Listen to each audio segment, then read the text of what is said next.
Hey everybody, welcome to week 9. It's wild to think that we're already here. I just wanted to go over the stuff that you have for this week that is due, and then talk a little bit about editing since you're going to be editing other peers' papers this week, and then revising your own and turning in your final draft. But let's start out with what is due this week so that you are on track. So first things first, your first draft of your final paper is due Monday, May 29th at midnight. I'm actually recording this on Monday, so it's due later this evening. And then after that, you have your regular discussion posts that are due this week. So on Wednesday, you want to post your original question about the material that you read and watched for the week. And then by Friday, you'll want to respond to another peer's post about their question. So that part's pretty regular, pretty normal. But the other couple things that you're going to want to do this week as well is on top of the peer mentor stuff, and I'll get into that later, is you're going to want to edit 2 of your peers' papers. So you'll want to email a couple of your peers and send them a copy of your draft, and then they will look at it, preferably in Google Docs. Google Docs is really easy to edit other people's papers in. You can put it into editing mode, and then you can add comments, and then they can see the revisions or that they're requesting that you do or suggesting that you do. So yeah, and then you should have edited 2 peers' papers before your final draft is due. And your final draft is due next Monday, June 5th at midnight. So just make sure you get those edits done before then. But also remember, your final paper is due a week from Monday. So you don't have a lot of time to revise your paper after you've gotten the edits back. So the sooner you edit your peers' papers, the better it is for them. So they can apply that to your final draft in those revisions. So yeah, and then let's see, for the upcoming weeks, you're gonna have 3 other things that are due just for your final assignments. You have your manifesto, which there should be directions for that. That's due Monday, June 12th. You have your mutual aid project documentation and a self-reflection on what you learned this term. And all those 3 things are due Monday, June 12th at 11:59 p.m.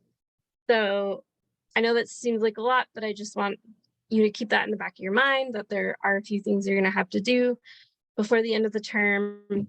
And also, your professor wanted me to let you know that if you're really overwhelmed and you got a lot going on, and you think you're going to be a little late on an assignment, like, it's okay, just turn it in.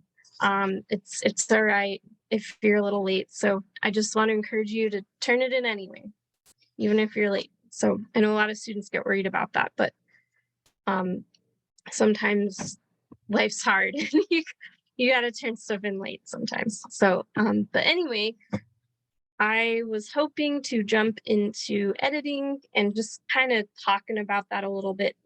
So I'm actually currently writing my thesis. I'm trying to graduate this term, and my thesis is going to be like 100 pages. So it's a lot, and I've got to do a lot of editing. It's a very long process. So just some things that I have learned about editing, especially when reading other people's papers. It can be kind of hard because sometimes you'll read a paper that you think is really good and you're like, I don't even know what to add. I don't even know what to say. But coming in with a certain lens at towards the paper, makes it a little easier to know what to look for when you're editing. So you want to know, first of all, who's the audience. If it's a more technical audience, then you can expect that the paper is going to be a little more heavily worded and have technical words in it. So if it's a more professional audience, it might be a little more challenging to read. But if it's for the layperson, you want to make sure it's about like the reading level or of like someone who's fairly young. So you want to make sure it's readable, people understand it, and you want to go into certain details if your audience is not a professional audience. For this paper, you can kind of assume that it's a little bit more of a professional audience, but kind of in between, since it's your professor reading it and the class reading it. That's kind of what your audience is here. But you also want to like immediately identify when you're starting to read the paper, like um what are they arguing? So what is like the purpose, what's the problem, what's the argument of the paper? You want to make sure the argument is clear and you know what they're trying to get to convince you of. And so if the argument isn't clear and you're like, I'm not quite sure what you're like trying to say or what you're writing about, you definitely want to say that. um and then you also want to make sure that they're providing enough supporting evidence to that argument. Usually you want like three major things of supporting evidence, but that's not always the case. But and you'll want to make sure that the supporting evidence makes sense in context of that argument. So does this evidence actually support what they're saying or does it not?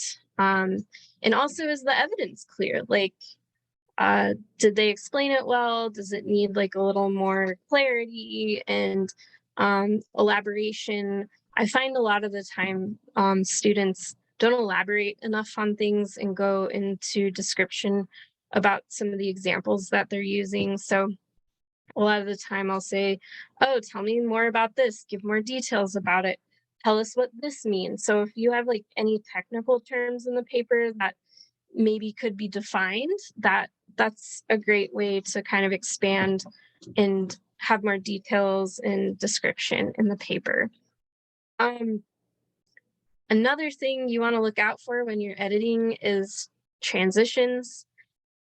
This is actually probably one of the hardest things about papers, is making sure your ideas connect to one another, not just from paragraph to paragraph, but from sentence to sentence, because you want to make sure that the ideas are connected somehow, and that it makes sense that you would put that sentence there, like behind another sentence, or not. Sometimes you end up finding that you wrote a sentence and you're like, I don't think the sentence goes here. Like, it's a good sentence and I want it in my paper, but it belongs somewhere else. Sometimes that's part of editing, where you're like, oh, this actually would look better there.